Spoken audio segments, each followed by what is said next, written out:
E aí galera, sejam muito bem-vindos a mais este analisador neste ano da graça de 2021, que esperamos poderemos sair de casa para curtir tudo que a vida tem de melhor para nos dar, assim como o MCU, que está com vários tipos de lançamentos novos para todos os tipos de gostos, que depois de um 2020 sem nenhuma obra, depois de, 12, 13 anos, começa o 2021 com o pé na porta, trazendo várias coisas e várias obras pra gente aqui.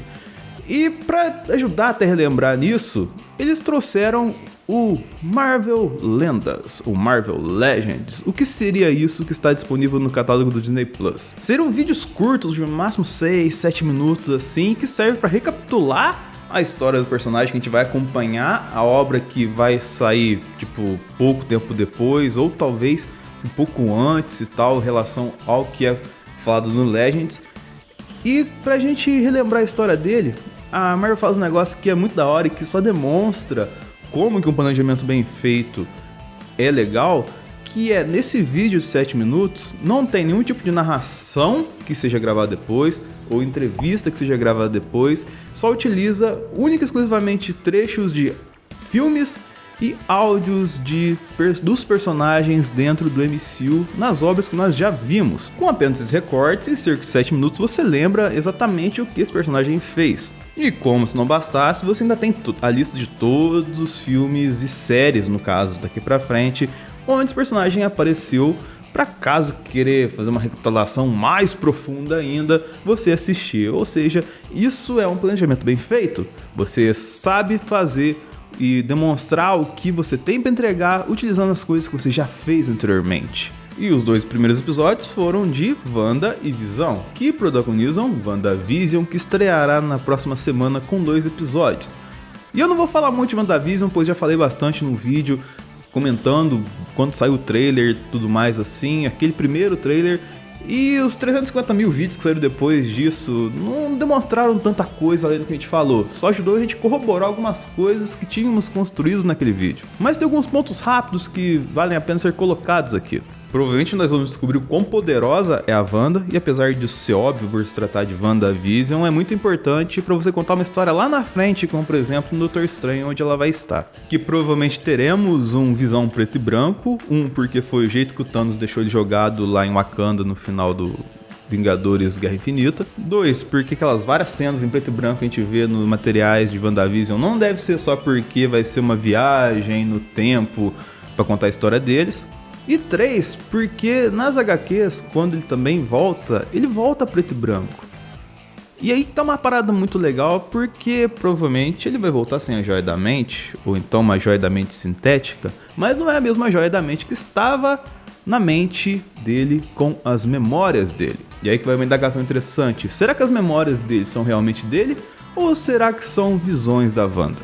Como a Wanda idealizava o Visão, no caso. E talvez o lance da TV seja um modo que a Monica Rambeau utilize para controlar a Wanda em nome da SWORD, pois quando ela é Capitã Marvel nos quadrinhos, o poder dela é sobre o eletromagnetismo, e utilizar uma televisão para isso é muito interessante. Mas o que em certo ponto é surpreendente é que a série vai ter 9 episódios e não 6 como se esperava.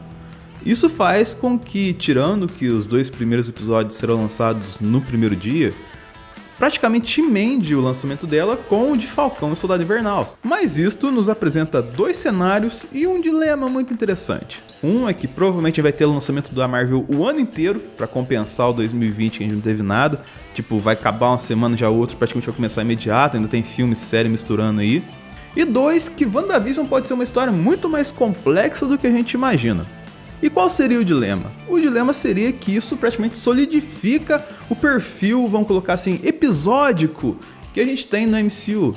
E isso pode ser bom para quem gosta do MCU, mas pode ser ruim para, por exemplo, as pessoas que só assistem as séries, ou as pessoas que só assistem os filmes. E até olhando para essa ótica, tem algum sentido você colocar isso, pois analisando as obras que vão ser lançadas e que vamos falar daqui a pouco, você pode meio que dividir em 2 perfis aqui. Um perfil de que tem histórias no MCU agora com ser contadas para fazer, entre aspas, a história movimentar, com reviravoltas importantes que se conectam com outros filmes, com outras histórias e tudo mais. E um outro perfil que traz histórias meio que independentes dessa história principal dentro do MCU, com uma característica mais isolada, que tem arcos mais fechados. E um reflexo disso foi que a própria WandaVision furou a fila de algumas séries que estavam planejadas lá em 2019, na sua ordem de lançamento, pois ela vai sair antes de Viúva Negra, Falcão Soldado Invernal, Shang-Chi e Eternos, pois talvez esses 4 filmes não sejam tão importantes ou tão pesados para essa história principal que a Marvel quer contar pra gente. Mas como assim podem ter 2 perfis de histórias agora no MCU, uma principal e outra várias recorrentes assim que não conectam diretamente com o principal? Para explicar isso, eu vou passar ao longo das 25 obras ainda a serem lançadas. Esse vídeo vai ser longo, galera. Mas antes, tem 2 notas aqui para vocês. A primeira nota é de que a gente já falou bastante de algumas obras aqui, então não vou passar exatamente esmiuçando cada uma. A gente falou bastante em um vídeo que saiu lá em 2019, você pode clicar aqui no card ou na descrição para ver depois desse aqui cada detalhe dessas obras. E a segunda nota é que a gente ainda vive um momento pandêmico, e para qualquer data ou filme desse cair, basta uma variação do vírus. Portanto, use máscara, álcool gel e principalmente fique em casa se você puder. Fazendo isso, simplesmente você vai fazer o MCU acontecer, cara. Então, a partir daqui, a gente vai para uma teoria que eu tirei totalmente do meu multiverso, mas que tem uma linha de raciocínio para chegar em cada ponto aqui. Vocês podem ficar tranquilos que eu não vou fazer nada do tipo: ei nerds, a Wanda casou com o Visão pra matar o Cavaleiro da Lua e ser a rainha de tudo. Não vai acontecer isso aqui, tá ligado? Então vamos começar por essa principal linha de raciocínio que eu comentei com vocês, que eu digo lá do vídeo do WandaVision, da análise do trailer, que envolve WandaVision, Doutor Estranho no Multiverso da Loucura, Homem-Formiga e Vespa no Quantumania, talvez Cavaleiro da Lua e Quarteto Fantástico. WandaVision se conecta diretamente com o Doutor Estranho no Multiverso da Loucura, e o modo que essa conexão pode ser feita tem uma enormidade de possibilidades aqui, que a gente até comentou nesse primeiro vídeo, que eu não vou estender tanto, mas uma delas pode ser que a própria Agatha Harkness seja a conexão dela com o Devorador de Sonhos, vilão do filme Doutor Estranho, até por ela ser uma bruxa e tudo mais assim. E isso pode gerar vários desdobramentos no multiverso.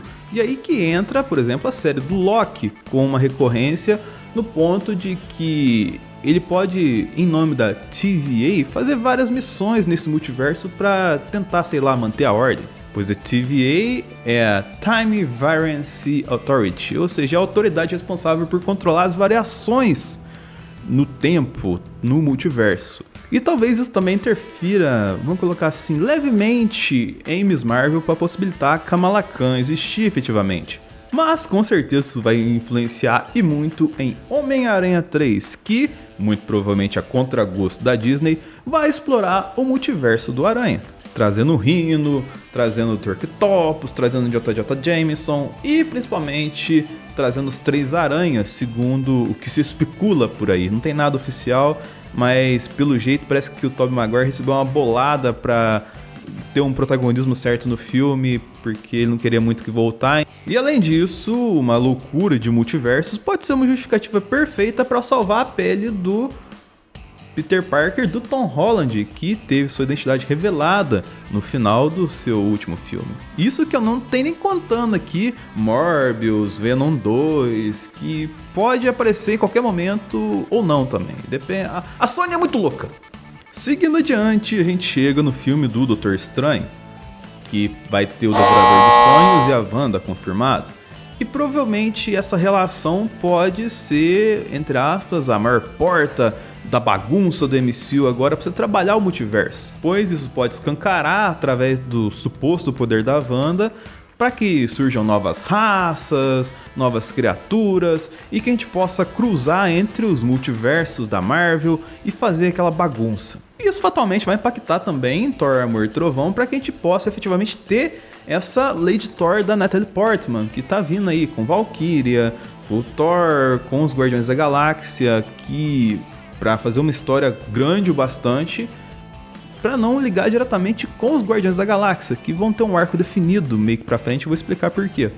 E essa bagunça que pode ser gerada também pela Wanda nas questões do multiverso pode impactar também no Pantera Negra 2, por vários pontos, como, entre aspas, ajudar a Marvel achar uma solução depois do falecimento do Chadwick Boseman para fazer uma transição, uma substituição. Pode ser até trazer o Killmonger do Michael B. Jordan de outra realidade que não seja tão vilanesca, ou então até dar um jeito de passar por M'Baku, o manto do Pantera, ou até mesmo para Shuri, que seria a alternativa mais fácil, só que por algumas declarações negacionistas dela parece que não vai acontecer isso por parte da Marvel. Mas sobre Pantera 2 eu nem vou comentar muito aqui porque eu achava que tinha outra solução legal pra galera fazer, não precisava explorar esse lado.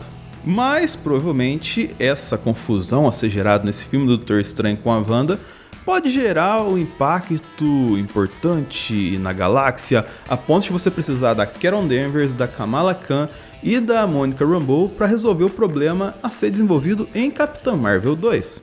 E talvez também traga alguma história aqui pra Cavaleiro da Lua na série do Disney Plus. E aqui eu vou dar um momento assim, pra gente encaixar essas outras obras que faltam.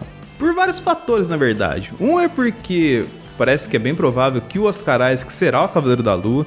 Isso não contrata o Oscar Isaac pra fazer qualquer personagem. Pois além de conectar com essas histórias de WandaVision e de Doutor Estranho, ela pode se conectar também com Eternos. E pode culminar em algo que vai descambar lá em Homem-Formiga e a Vespa no Quantumania. Por que eu digo isso? Porque até confirmando a informação que a gente tinha falado lá no vídeo do WandaVision, o vilão de Homem-Formiga e a Vespa, que agora a gente sabe que chamará Quantumania, a mania de quântico, então vai ser uma loucura no reino quântico, será o Kang, o Conquistador, interpretado pelo Jonathan Majors do Lovecraft Country.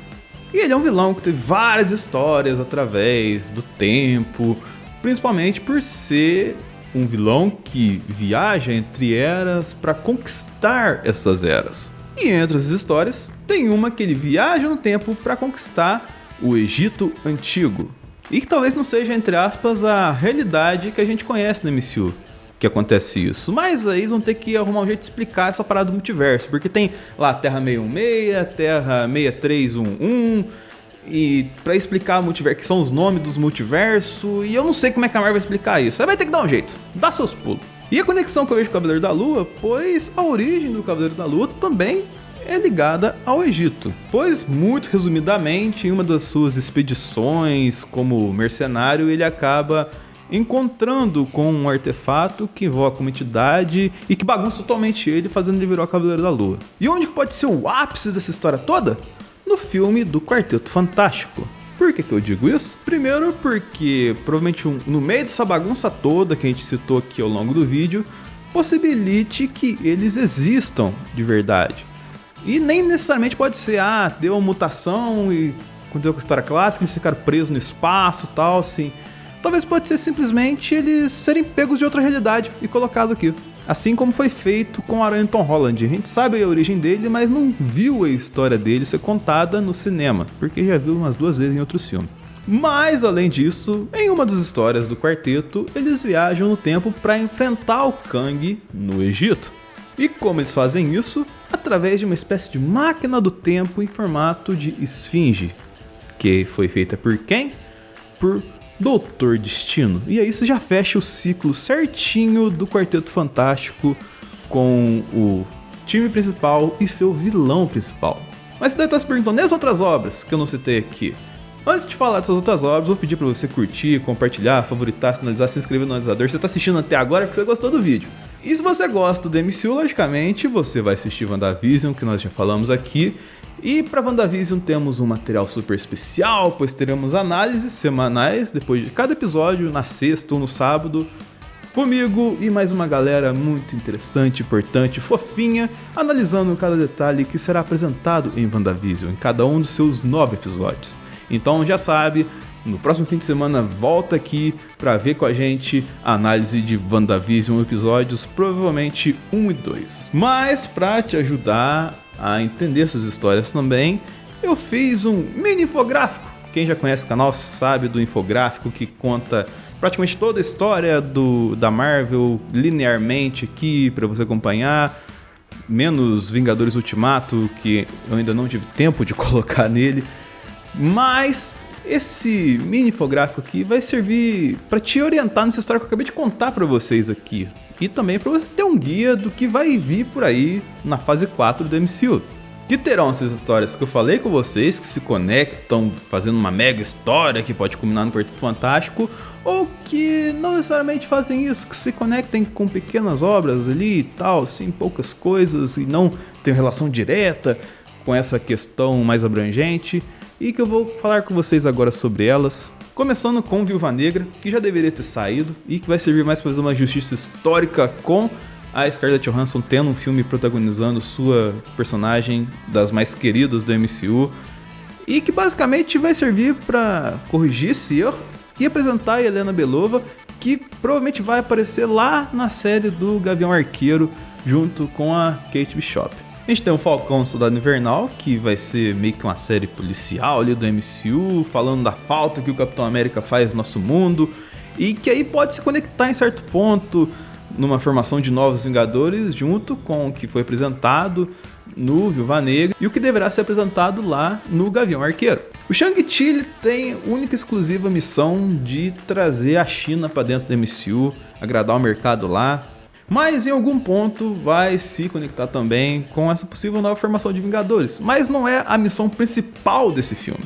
O filme do Eternos não necessariamente tem uma conexão com essa história grande aqui, mas ele pode ser muito didático para explicar como são as criaturas que podem ser, tipo, fortes nível Thanos pra cima, tá ligado? Isso pode ser bem didático pra gente entender como funciona e como é o Kang. O What If é uma animação de realidade alternativa, deve ter pouquíssima ligação com algo relevante dentro do MCU, porém, esforçando bastante, pode ser uma obra que ajude a explicar o conceito de multiverso, por exemplo. Guardiões Especial de Natal, Eu Sou Groot e Guardiões da Galáxia 3 são um exemplo mais bem sucedido dessa questão de várias micro-histórias que se conectam e não necessariamente dependem dessa história principal que eu falei na primeira parte do vídeo. É uma história que tem uma personalidade e uma autossuficiência dentro da MCU, e que provavelmente estarão muito mais focados em fechar o arco desse Guardiões do James Gunn, até matando o personagem e explicando mais sobre aqueles Guardiões lá que estão junto com o Stallone, que era da primeira formação dos quadrinhos, e principalmente reestabelecer a Gamora dentro do MCU.